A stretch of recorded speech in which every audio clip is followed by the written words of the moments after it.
Evening, everyone. Looks like we're almost to 5:30. We'll give everyone a chance to get logged in here and make sure we're ready to roll. So we'll give another 90 seconds or so here and get started. Thanks.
Good evening.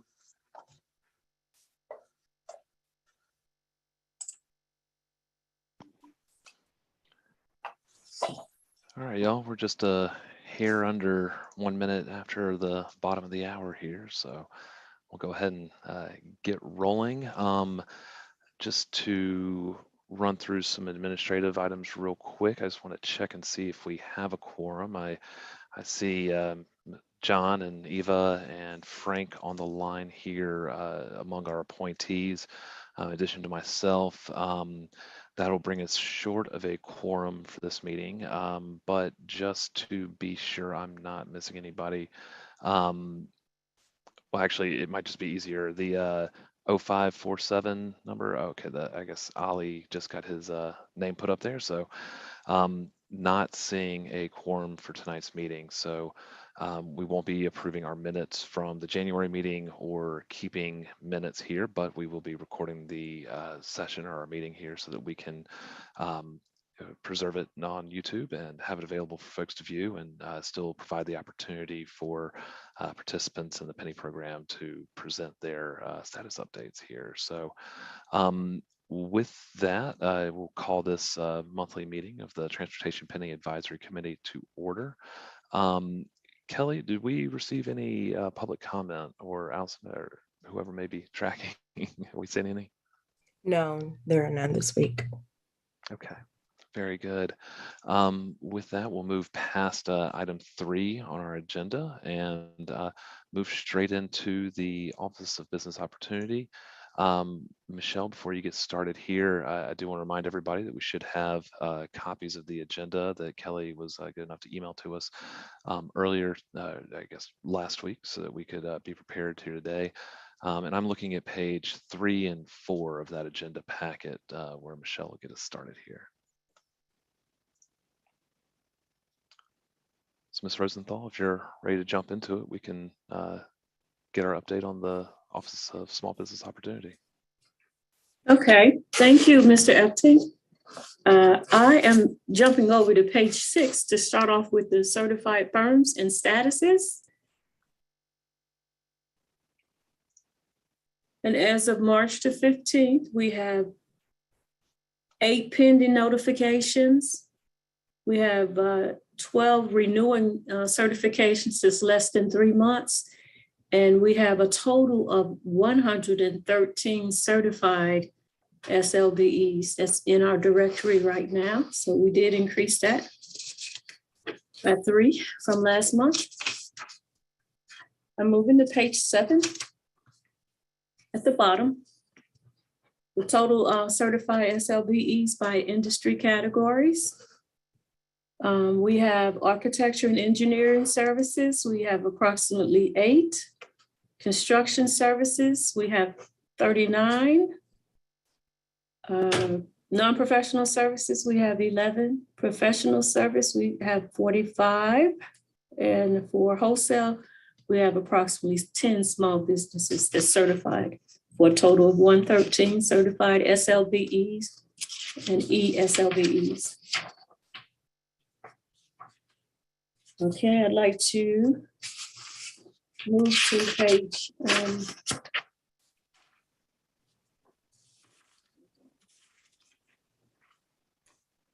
page 9. We have a few updates on that as well.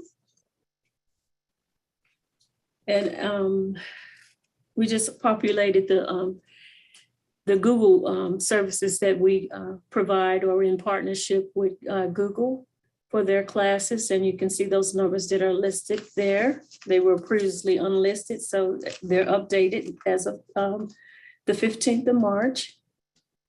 And our latest class that we did is Lunch and Learn, how to create an effective capability statement. And this was done via Zoom. We had approximately 35 participants for that training.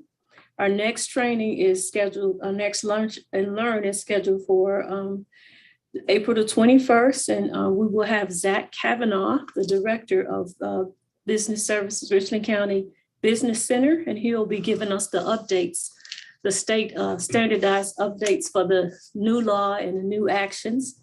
We'll be getting that out to the public as well and small businesses. And that concludes the updates that I have. Any questions for me? I suppose you would have let us know if we had any new goals set for any projects upcoming or anything like that. So we should assume there were nothing new. We have nothing new as of yet, but we are talking with transportation, and as soon as things are finalized on whatever the upcoming projects are that we can set goals on, we will definitely update you on that. Very good. Do we have any other questions for Ms. Rosenthal before we move on to our next item? Hearing and seeing none. Thank you very much, Michelle. We always appreciate the updates. You're welcome. And we'll move on to item 5 on our agenda, the transportation program updates. All right. Good evening, committee members and Chairman Epting. We had a very detailed update last month, and Ms. Steele will be giving us the update of things that have changed since then. We've gotten everything through council that we had on the agenda. We do have some upcoming credit sales for the Wetland Mitigation Bank, and that'll be coming up in committee later in April. We'll likely have other items joining that in April, and so we're still putting that agenda together for the upcoming ad hoc meeting. We have no further March meetings. Sir. Yeah, I was just curious. I did notice the March meeting wasn't listed. I suppose that was very much intentional. Yes, sir. Any background there? Is that just typically March we don't do meetings, or we just had a gap this month? And we did. We have a time, say about 20 days, 20 calendar days. It's 14 business days before the meeting that we have to get our briefing documents in for a committee meeting. And we didn't have anything at that time that would have made that submittal deadline. So we're on to April when that happens, but we'll likely have a larger meeting then and in April because of that, with other things joining the mitigation bank sale credits. Okay, great. Thank you. All right, I'll turn it over to Allison for updates on the pre-con. Hey, it's good to see everyone again. I know I've missed the last couple. I have not forgotten what you guys look like. So Blythewood Road widening is getting ready for advertisement. They're finalizing the bid package. We are in the process of lining up C&I services. We're waiting for a fee proposal to get the same firm that did design to go ahead and do inspections for us as well. We're also in the process of getting materials testing lined up for that one. If you jump down to Bull Elmwood intersection, we've gotten an update from our utility coordinator. We should have all the utility plans back in and the bid documents finalized by the end of this month. So we're hoping to get that advertised beginning of middle of April. We jump down to Crane Creek Greenway. We've hit a little bit of a snag for this Greenway. The plan was originally to start at the canal on the east side of the river, run north for a little ways and go under an existing railroad bridge. This is a current creek crossing, and then to run down an access road and tie over to the subdivision on Mountain Drive. Our engineer has reached out to NS, that's the railroad in that location, and they've kind of preliminary told us, no, we are not going to let you go under our railroad at this point. So we have a meeting scheduled with them this week to try to have a more detailed conversation and see if we can get them to kind of change their mind on that one. Otherwise, we'll have to look at a different location for the northern part of that Greenway. We may just end up taking it up north of the ways and kind of have it loop back on itself so that we can have a little bit longer Greenway and not just cut it off right there, the railroad tracks. So we should have more of an update for you next month on where we get with the railroad. Is that something where you would offer covering like you see on some of the other greenways, or I think may have been offered on Saluda as well? Or are we coming to the table to say We would. that might be on the table as an option? Yeah, we would. They would require us to do that. Some of the reasons they gave us for kind of rejecting this outright was it's already in a floodplain. It's already got potential for flooding. I guess they don't want people to be walking down there and then get trapped or flooded underneath the railroad, which I don't think anybody would be walking in that area anyway during a flood. They've given right now with the clearance, it's not a clearance between where the walkway would be and the bottom of the bridge that they would really like. So we would kind of have to excavate a little bit. So they have some concerns we may, cause some structural issues there. There are ways around that. Of course, we can do some sort of stabilization. So we're going to kind of go through each of their items, their concerns, and kind of say, we can address this. And pretty please help us out. So if anybody has any suggestions on dealing with the railroad or good contacts, we're welcoming anything anyone has to offer. Oh yeah, if they were easy to work with, I'm sure we'd all appreciate it, but understood. Yeah. Thank you for that context. Yeah. So jumping down to Decker Woodfield NIP, there's Brookfield Sidewalk and Chatsworth connector. We're lining up testing services on that. We do feel that we'll have DOT approval in the next month or so. We are still waiting for a rec commission, their board, to accept the maintenance agreement. We have gone back and when we presented this to them in January, they did request not street lighting, but lighting along it and also a police call box. We did go back and look at the budget and we do feel we have the money for it. So we are adding that back into the project. So we've had to look at changing the maintenance agreement language to include those items. So right now it's back in their legal department reviewing the final language. And once they review it, it'll get sent over to our legal for a final review and then it'll go to their board for approval.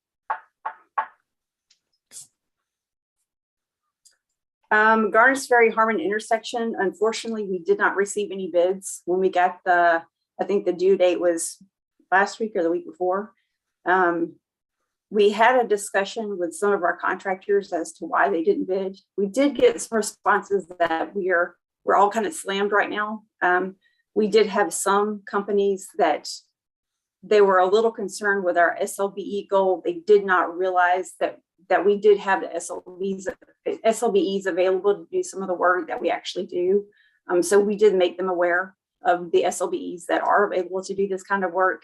And so we've re-advertised it and we do expect to get bids on April 13th. So now that we've kind of educated them on our list that they weren't aware of, we do feel that we'll get some good bids this time.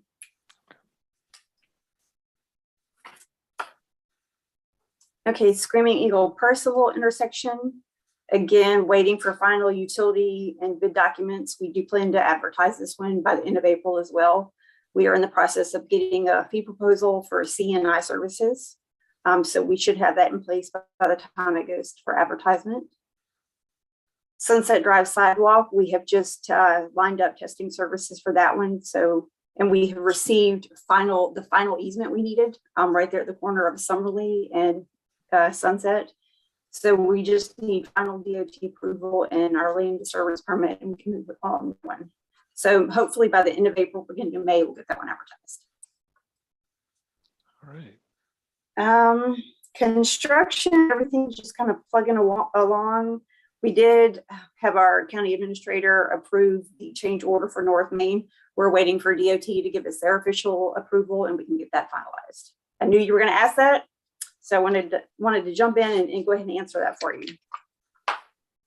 Otherwise, the solicitation schedule we have didn't really change much. We do have several that we are hoping to advertise in the next 3 months. So we're going to be pretty busy this summer. So I will just leave it to any questions anyone may have. Absolutely. Anyone have any questions or inquiries or status updates that you didn't hear?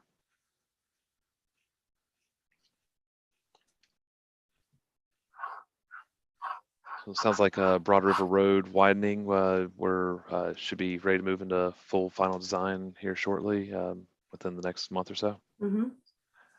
We have executed the service order modification for that. We've given them the green light, so they should be working on it now, our OET. Okay. All right, and the OET is also working on the Gills Creek Greenway project to figure out how we can extend the extent, or I guess limit within the extents that we have available and the budget we have available on that one. That's correct.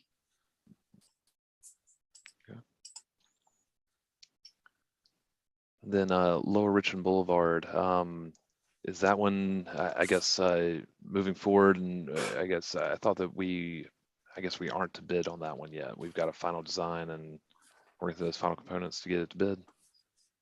On Lower Richmond Boulevard, yeah, that one's still just preliminary design right now. Okay. So that one still has a ways to go. The design contract was approved. What was that? Maybe January. We gave the council the attorney. That's right. Yeah. Okay. So concept was approved, then we need to go final design so that we can get it ready for bid then. Right. Okay, understood. That's correct. Very good. Any other questions? Frank, I saw you joined us here too. If you want to jump in, if you got any questions about Broad River or anything else out that way. Yeah, so I heard that we're in the design phase for Broad River, or still, where do we stand on Broad River? So this is an ongoing process here, the program for the widening of Broad River. Right. Yes, So, it's under design. yeah. So it was at just about 30% plans, and we are. I believe the OET and myself, Allison, our project manager, Jeff McNusby, met with our consultant on that and reviewed their contract.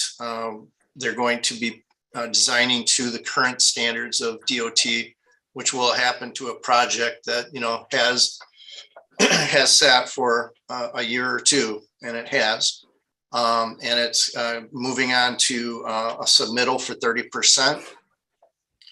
We're meeting with the DOT, the City of Columbia, as far as a large water main that's out there, to talk about alternatives as far as moving the water main or allowing it to remain. And there's two sides to that, depending on which two agencies we're dealing with. But we're prepared to go either way with them, and whichever one we end up with, we're offering to help out as much as we can to make that move faster. We also met with in our regular coordination with SCDOT to talk about and review our various submittals coming up for all our projects, but particularly knowing Broad River Road has some of the biggest traffic concerns right now. And how can we get this delivery faster? And one of those is once we get that 30% review, we don't get an approval on that. We start moving into our land acquisition phase and getting title reports ordered, the right of way drawn up for what we need. So as soon as we have that, we can make what's called a 60% right of way submittal to DOT and get that approved. Once that's approved, we can acquire right of way. And that's going to be one of the biggest items on that corridor. Whatever impacts it may have, some of those have been already thought out at the 30% level. But as far as there aren't a lot of options on that corridor, one way or the other. There are businesses on both sides of the road, or historic farm and businesses, or whatever it might be. It's going to be the challenges that land acquisition and impacts that related to that. So we realized that the time of saying this is going to be 4 years to get it to construction versus something less is going to depend on how soon we can start land acquisition. And that we're looking at options of moving up with DOT. Also, I know that South Carolina DOT is getting anything like between $200 and $400 million from the federal government. How would that impact Richmond County and also the TPAC program? Will we get any money for that? Are we anticipating receiving any money from federal government? None that I'm aware of. Yeah, the Richmond penny is very much constrained by the referendum, and so it can bolster projects, maybe provide opportunities to link other projects, that sort of thing, but not necessarily to increase the scope of the penny itself. Yeah, we can take in grants, and on our financial sheet at the end here, you see that we're over the 1.07 billion. But we're over by, less than the grant amounts we've received. So those grant amounts do add to the program and what we can do. The big one that happened on North Main in the past, I don't know if we can replicate that. I know the city's looking at that for something like that for Innovista Phase 3 and are coming to us for their next submittal. I don't believe they were successful on their last submittal for a large grant, but those types of things could be used on our program. I just don't, in talking to some of our grant managers, I don't know that I see any of that money that was mentioned by member Anderson being used in the penny from the type of projects that they're really going for there, considering we're already funded. Thank you. And Frank, reviewing the January project report that is available on the Penny Pot site, it does look like it's currently slated for an October 22 start date, which may be a little bit aggressive with the right-of-way and easement challenges that we'll be facing, especially with the utility relocations as well, and a finish date of October of 2025. And so it'll be a bit of a slog to get the work done. And I hope that there's an opportunity there to coordinate to make sure that, I know that Coon Road is shut down right now for work, to make sure that no work starts on Broad River until that's done, to at least have those outlets available to divert traffic wherever possible and keep some of those lane closures from being as painful as they may otherwise be. Yeah. Let's get October 2022 is a good start. I mean, because we've been waiting maybe 5 years or so. So having a start date, that's something to look forward to. Yes, sir. We'll make that a priority. Can I just say one thing? Sure. Just from a public personal aspect, I have been traveling from Columbia up to Lake Carolina because I manage 20 communities up at Lake Carolina. So I go up there frequently, and looking at the hardscrabble road widening, I've been traveling up there for the last year, and it just gets me that it's approved for $29 million, excess of $29 million. And it's like there is not a lot of progress being made. And I know I'm just speaking for myself, but I know a lot of other people who travel that area. It just seems like there's a lot of wasted money being spent on that, because the majority of time when you go by, you see groups and groups and groups of people standing around, and it just doesn't seem like there's much progress going on. Yeah, So so really, that's just my little 2 cents, because I was just looking at the March thing, and I saw the Hardscrabble Road at the top, and it's like it just puzzles me. I know things don't always happen in a timely manner, but it just seems like for the TPAC to be funding this, it just seems like there would be some more progress going along. And, I guess I'm sure there's a lot of stuff that goes on behind the scenes that people don't see. But from just a observation thing, like I said, I've been traveling back and forth up there for a year now. And it's, they finally did the switch over right there in front of Lake Carolina over to that new bridge that they have on there. But other than that, it just doesn't seem like there's much going on. But anyway, that's my little rant. appreciate it, John. Yeah, would y'all mind just updating us where we are on Hardscrabble, and maybe that'll give us a little context into some of those observations. Yeah, I can just start, and then Allison may have more to add on it. But we do in our coordination meetings, ask DOT for status updates on that. And I know it's one of 2 active projects where penny funding was turned over to DOT for South Carolina DOT for management of the projects.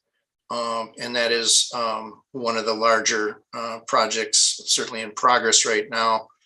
I understand one of their delays to get to this point was some large utility relocations in the corridor, to be defending them, as far as what I know, that has caused that delay. And we do get a fair amount of questions from some of the neighborhoods along the route related to, can we reopen our access or whatnot, some of which may be permanently changed due to the new road. But I don't have anything other than what we do see, unless anybody else from the Penny has any other information from their updates on that. I would say that is very helpful context to know that is, a DOT project that Richmond County has contributed to. I think the other one is the Leesburg Road. Is that right? Yeah. And so not as much control there to get the work done as quickly as we would like. And, being a consultant, I will defend the behind the scenes part. That definitely has to happen before you can get going too far, but can understand the frustration when you're having to work through it every day and get to that point. And I'm sure that anything we could do to convey to the DOT that, John is bringing us, local concerns, I think would be helpful. All right. Yes, sir. Thank you. John, I'd like to address, just for the understanding of the process, Yes, ma'am. as it relates to Ms. Steele. I know you mentioned the bid advertisement for Garnish Ferry Road and Harmon intersection. And in looking at the Yes. report, I just want to understand the process as it relates to open solicitation. It's listed there, the Garnish Ferry Harmon intersection is placed on open solicitation. And then you have, well, not you, but the report also shows several upcoming solicitations that are outlined and look like you said, you're going to be really busy in the spring and summer because it's a lot of things listed there. Can you speak about that process if it's in the phase of upcoming solicitation, does it move to Sure. open solicitation at that time? That's correct. Once procurement officially advertises it, then we'll shift it over to open solicitations. And what they'll do is they will advertise it for a minimum of 30 days. And they then get into the bids, and their office reviews the bids, make sure they have all the proper documentation. Then they will issue us a letter of recommendation to award to a certain contractor that they have deemed the most responsible low bidder. And then that is when we take it to committee and then council for award. And then once we go through that process, or once we receive bids and the bid date is closed, that's usually when we will shift it over to the council section, the very beginning of the report. And then once it's awarded, we'll move it to the construction update section. Okay, so I'll just add something to that. It's also important that we highlight that for everyone, what's open right now, because it does kind of change the project status and how we might communicate. For instance, if a contractor called me right now and says, what do you know about Broad River Road? I could tell them about anything, about the design, but once we have it in that open solicitation, we want all our communication to be kind of transparent for everybody that might bid on it. So then we send everything to procurement, and answers back go to anybody who, to the public, to the plan holders list, and others that may have similar questions, but didn't ask them, so as not to give any kind of favoritism or anything to anyone. So it's all part of the public bidding process. So we list those as they come up, and I think it kind of does match our up above on that, in that, indicated we didn't have bidders, and so we're rebidding it with new education that went out to the bidders as far as SLBEs. okay, thank you. I just wanted to understand the process so I can follow the timeline. Thank you. Thank you. Yes, Allison. Yes, since we were talking about Leesburg, we did just receive an update. I apologize, it did not make it to this report, but we did receive an update that award has been given to an Eagle Construction Company by DOT. Yes, Eagle Construction Company, and they did begin work in February. Their estimated completion date of the Leesburg widening is in the fall of 2025. So we'll make sure that information gets in the next monthly report. Okay, very good. And I'm sure a slow slog along that route as well, as they relocate utilities and everything that goes along with that too. So very good. And Allison, the last thing I'd love to hear a little bit more about is Innovista Phase 2 and that opening date. I rode my bike up the bridge a couple weeks ago and sat on top on some of those very nice amenities that y'all had available up there. And it's a nice view from the top and all that. So I'm just curious when I can take my bike all the way over. John, you did not just admit to going through an active construction zone. There were no signs or fences. What was I to do? We have been having weekly meetings with our engineer, with our contractor, our fabricator, and also the connections engineer, which I may have said before is on the other side of the planet. So it's been difficult, but we have been meeting with them weekly for probably the last 2 months to finalize details. So we have been promised by them that we will get final signed, sealed shop drawings by this Friday. The material has been ordered. It's some of it's coming from Germany, if you remember. But as soon as we get those shop drawings this Friday, we anticipate HDR to take maybe Monday and Tuesday of next week to review and approve. And once we have that approval, Metalworks is the fabricator. They can begin construction, putting all the materials together.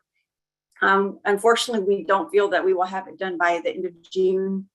Looking at all the materials coming in and the fabrication process and then installation, I have not received a change order request for a time extension yet, but I do not feel it will be by the end of June.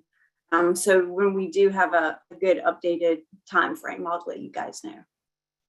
And with that, is there an opportunity for a phased opening, understanding that miscellaneous metal and everything may delay the final completion? The intersection there, I think it's Pulaski, maybe there by the brewery, and then the lights over there on Hugh G. Are those going to be opening any sooner? Yes. So the traffic signal at Hugh G and Green Street has been, it's been inspected. It's good to go. Once we get that portion of Green Street paving and pavement markings installed, we'll be able to put that in flash mode for the so many required days, and then we'll be able to activate that signal permanently. So that we expect that to happen in the next 3 to 4 weeks. So that portion of Green Street to the brewery, everything will be open. Unfortunately, with the bridge, we had 2 options. We could try to open it now and then close it when the shade structure came in. Right. But the railroad company was wanting basically Jersey barriers all across the bridge to keep people. And their main concern is people, throwing things over the railroad, climbing down crazy kid stuff. It's for safety reason that they do not want us to open it without shade structure unless we put some kind of barrier, permanent barrier, semi-permanent barrier across the entire bridge. But looking at the cost of that, it would just be a really pricey cost for us. So what we are going to have to do is wait until we get the shade structure installed until we open the bridge permanently. We do have the City of Columbia working to do the road closure petition process for the 2 closures, Divine Street and Gadsden. I'm waiting for an update from them on that. I do believe they have filed it, or that we're getting ready to file those two petitions, and I don't foresee any kind of issues with those. The railroad company too will not let us open the bridge until we are ready to close those 2 closures as part of our agreement.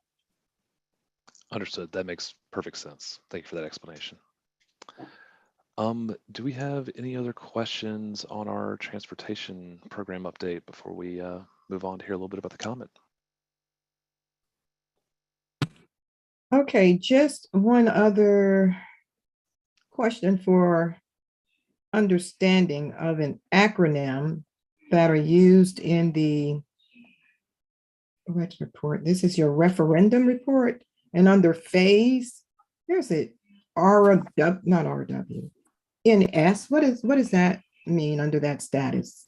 Where you have complete closeout, your CO, your R. I know most of that, but I could not figure out what the NS stands for. Yeah, so it means not started. Not started. Okay. All right. I know you wouldn't normally think about it. Okay. It can also mean Norfolk Southern if you look in some other places too. So Yes. options. Yep. All Very right. good. And then was there anything in the financial summary that y'all wanted to highlight this month, or business as usual? No, we just continue to update it, and we're going through the widenings and kind of auditing those back from the early days to our modern accounting, and getting those expended to dates accurate for ourselves, and for ensuring that we come out to the penny at the end. So Very good. Manage the penny to the penny. I like it. Very good. Well, y'all, I appreciate the update on the penny or the transportation aspect. I guess that'll move us on to item 6 to grab an update from Eric on the comment program that starts on page 19 of our agenda packet, if y'all would like to turn down there. So, Mr. Harris, thank you for joining us. Yep. Well, again, thank you to the members of the committee. The bulk of the work that has been completed over the last month is all related to 3 major projects: improvement in the town points, which is the OTP project, Lucius and River, and the Reimagine the Comment project as well. As it relates to ridership, weekday ridership is down by 10% from December to January, and up by 28% for Saturday service, and up by 5% for Sunday. Amongst the corridor routes, Route 801 has by far performed the best for the last few months. It has increased in ridership for 4 consecutive months. And it went from 8,000 passengers to 11,000 passengers in January. So that's pretty good. But it's actually 701 that's performing, I guess you could say, the best when comparing data to January 2020 as the base month.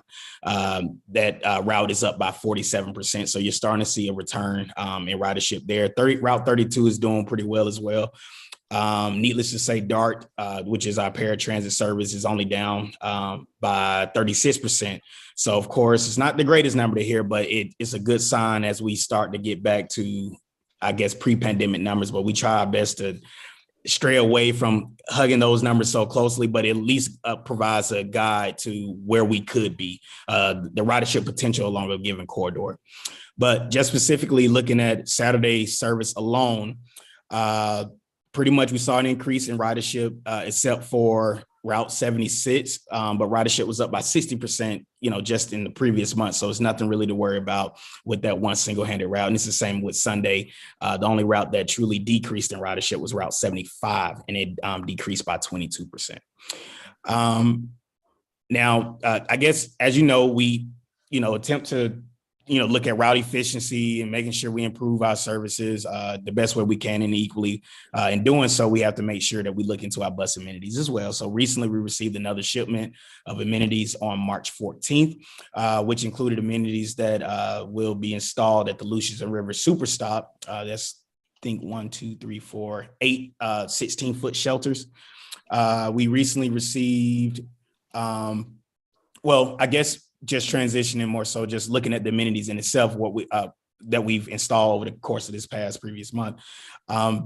So since our last meeting, 7 sites have been submitted to SCDOT. We have 2 sites been approved currently right now, so ready just for construction. And we have 3 stops that are under construction. So that's the positive in itself.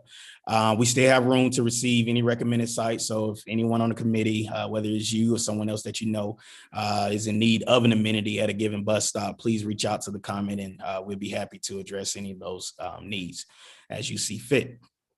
And I would like to slightly transition. Normally, I give a brief update over Reimagine the Comment and where we are in the process. But as promised, I wanted to make sure that I brought the report to the committee today.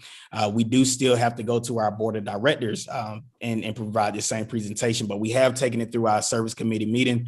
And it's only right for me to be able to do the same thing here. But we would just receive the presentation today as information, but not as something to just be, publicly broadcasted. We just more so just trying to work through the kinks, make sure we're good to go before we go to those public meetings. But again, we will meet with our board on Wednesday, March 23rd. So if you are looking at the packet, it starts on page 27. And I'm just going to quickly go through it so you don't necessarily have to follow verbatim like a PowerPoint slide style. I just, keep going through it, and I keep you updated on which page I'm on with the packet. I kind of have it right here so I can talk through it. But so what is Reimagine the Comment? This is the planning process that challenges not only the comment, but local partners, riders, and other stakeholders to reconsider transit needs and expectations. So we went through a robust process where we analyzed the existing system using pre-COVID numbers. We looked at ridership patterns and conducted additional surveying. And the entire goal was to take a look at a 10-year trajectory in terms of population trends and develop a system that worked well, based on the 2 extremes, which is ridership and coverage. So on page 29, you can see how we thought about these 2 extremes. If you believe that we should focus transit services more heavily in corridors where people use them the most, then you are thinking very much so business-like. But if you would like to see more access to transit, in more rural parts, and stretching service out as far as you can stretch it, you'll be leaning more so towards the coverage option, will be much more of the public service alternative, right? And so equally, if you favor the ridership alternative, then you may have to walk further to a bus stop, but the bus will come more frequently. But if you favor the coverage option, then you obviously would have to wait a little longer, but the bus stop will be a little closer to wherever you may be. So that's just a trade-off. So obviously there's a give and take with both alternatives. So on page 30, you can see currently the comment system reflects more of a 45% split between ridership and coverage, with the remaining 5% going towards other services. And it was reported that we have a 10% overlap, which means there's room for us to remove some of the routes and provide, a higher frequency within that corridor, again, depending on that route and the style of service. So skipping down just a bit, we coordinated with JWA that drafted a map showing both the streams. So what does that service look like, focusing solely on ridership, and what does that map style look like when focusing solely on coverage? So we have to take a look at both. But as we started to go through our process, we had to try to make a decision. So after several public meetings and having, I guess, meeting with the city of Columbia, Richland County, and other stakeholders, and, standing at highly trafficked areas as it relates to transit, and literally manually surveying people. We finally got to a point where we took the information, the data back to our board, and we had to ask them to make a decision based on the information that we provided. And our board decided that we wanted to do a 60-40 split, and 60% going towards ridership, 40% towards coverage. And this practice, you looking at the maps on pages 38 and 39, you'll find most of the changes closer to the rural parts. Service is being removed on Clemson Road towards the summit. You can equally see that the 55 has a higher frequency than what is normally, I guess, in our current system. Route 88, which is the current crosstown route, is being removed as a whole, bearing in mind that the route is responsible for much of the duplicative service that I was mentioning earlier, and plus it has low ridership. We're still actively working with JWA on finding the maps. It's easy to get lost, in translation just a little bit when looking at both maps. So we have to make sure that they streamline the process with making sure that the route numbers are the same on both maps and things of that nature. So we're still working through some of the logistics and the public administrative part on the back end. But what's next in the process? We first need to, again, present this information to the board to sort out any discrepancies, make sure everything has been approved. But once we receive approval, we will start the planning process for the second round of public outreach. So with all that being said, I'm open for any questions or concerns that you may have regarding anything I presented in my report. And also the zero emissions. I know that's something that's come up in our meetings. As of March 8th, we have successfully received approval into the STIP by SCDOT. We need to publish and update the TRAMS document in order for it to be finalized. And so we're just still currently working through the location for the transformer as we start to try to install the equipment, the proper equipment, in order to charge the buses. So that's a process in itself. So it takes time, but we are steadily moving forward. But open for any questions, comments, or concerns. Sorry if I was a little winded. No, that was great. I appreciate the update, and I'm thrilled that y'all are moving forward with the Reimagine process and are ready to get back out to the public. It sounds like a lot of hard work has gone into it, and certainly an interesting analysis, and I hope that that level of service can be maintained. Mr. Black, I see your hand up. Hey, with moving the main hub downtown, was that something that Comment was pushed to do, or is that just a decision that you made to move it? That's a good question. We were more so, there was an ongoing issue downtown that was reported to us by the city of Columbia. They said that pretty much there was reports of some of the curb cuts, the drive aprons being blocked by buses, and I guess excessive loitering, whatever it may be. There was a series of concerns. And so we were encouraged to come up with some alternatives to figure out what would be, I guess, the best solution for the problems. While John Ando was executive director, he decided that, we had some locations that were right at our disposal. So right there at Lucius and River, it was conveniently placed. We already owned the property and we had enough space to be able to produce a new super stop. We still wanted to encourage customers to be able to, create the space where riders can still have access to downtown. So our plan is to make sure we still use it as a stop, at least for now. We have no plans at this point of just removing the stop as a whole, but the idea is to try to reduce the pulse at that particular location. So that's what's causing the buses to line up all the way down the street and causing a little congestion around that area. So that's the short answer. So it was a response to a problem that was communicated to us. And we tried to come up with the best solution based on the information that was provided. Gotcha. Thank you. Yeah. I can count 5 buses over there right now. So to that point. Ms. Eva. Oh, yes, thank you. Mr. Harris, in reviewing the map in your, okay, let me go back to it. The ridership coverage discussion, well, I just knocked it off, but I noticed that it picked up some of Garnish Ferry Road, Kaufman Road, but it doesn't go further down into the rural area. So I'm not sure if this is just, this does not include the portion of the lower end of Hopkins, Eastover, Gaston, the routes or riders in that area. Has there been some discussion for the lower Richland, Hopkins, Gaston, Eastover area with this process that you presented? Yeah, so some of the rural parts is where we see most of the compromise because the recommendation was leaning more so towards the 60% towards ridership, which shows more of a higher frequency throughout the map in other areas. So it was like that give and take situation in this place. But equally, what we're exploring is alternatives like on-demand services for areas that are a little bit more in the sensitive zone, and trying to make sure that we still provide access to some form of transportation that links passengers or people in those communities back into the system.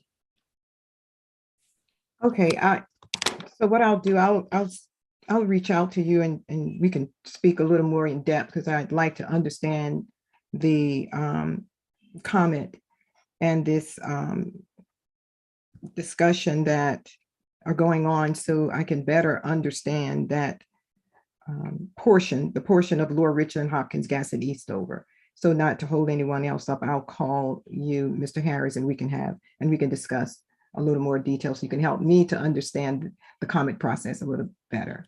Oh, absolutely. Yes, sounds good. Mr. Harris, this is Frank Anderson. I have two questions for you. You mentioned, well, who do we contact to request a shelter or to have discussion regarding shelter?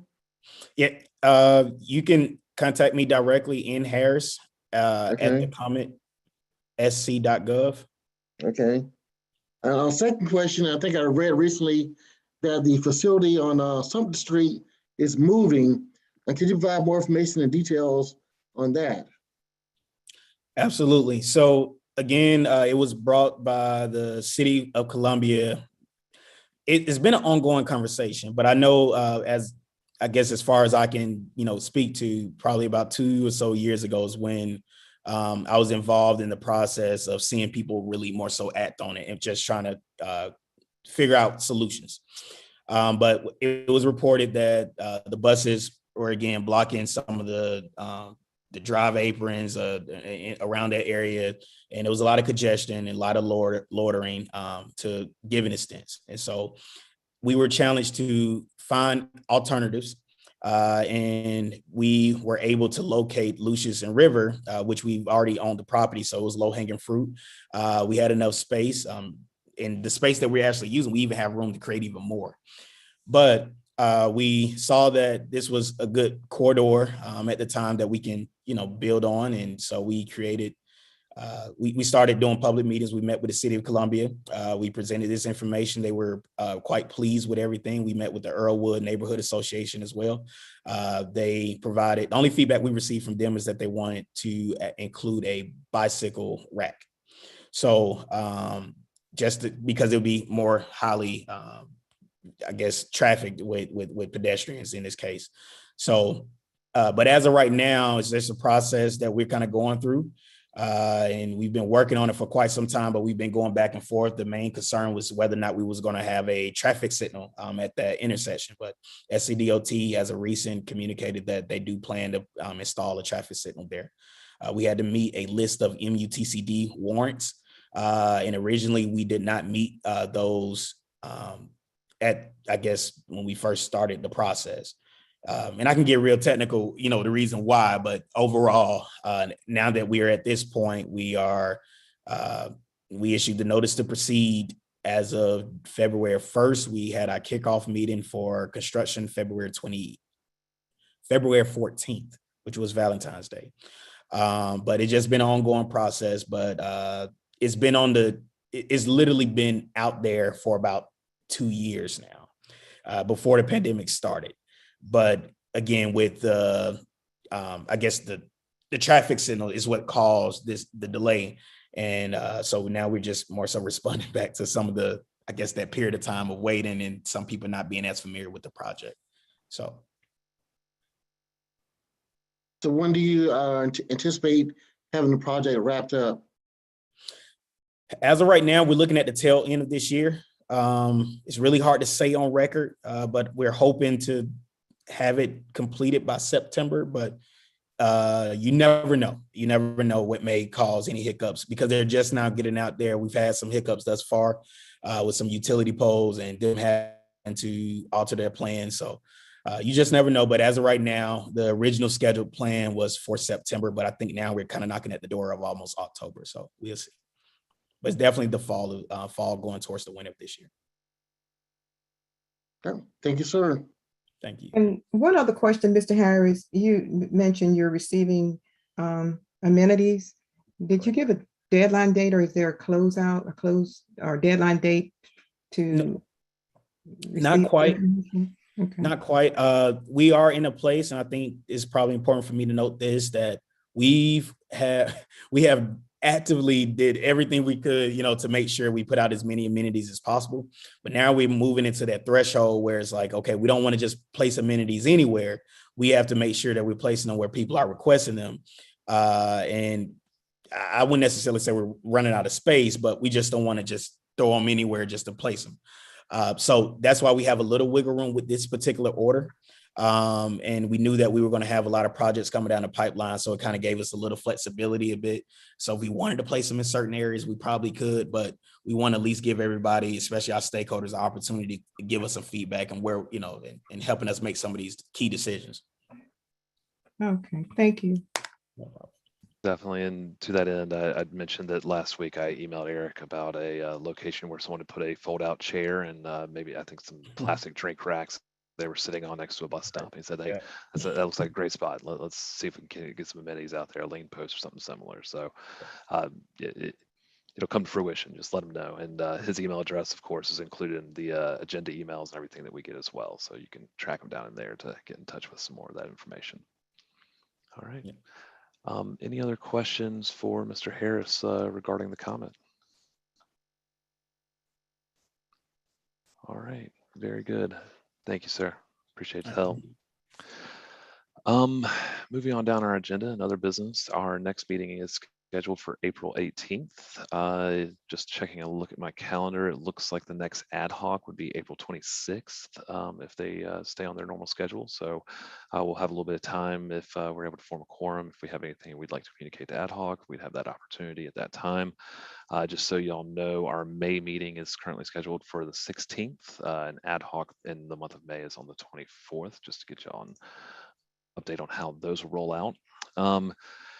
Under membership updates, I understand Kelly updated me earlier that there was one approval from rules and appointments that will go to full council for a formal appointment from Richland County Council. So hopefully by our April meeting, we'll have one more Richland County appointee here to help us. And then the task falls back to me to continue to follow up with our other appointees to see if we can't get a little bit more participation, but also offers me an opportunity to thank all of y'all who are participating and doing such a wonderful job and engaging today. Thank y'all very much for coming in and doing the work with us. And of course, our presenters as well for coming in and sharing everything with us. But with that and short of quorum, I don't know that we need anything to dismiss, but is there anything anyone else would like to discuss before we jump off for this month? Very good, y'all. Well, I appreciate everyone's time. Y'all have a great evening and a great month, and we'll talk to you in April. Thank you all very much.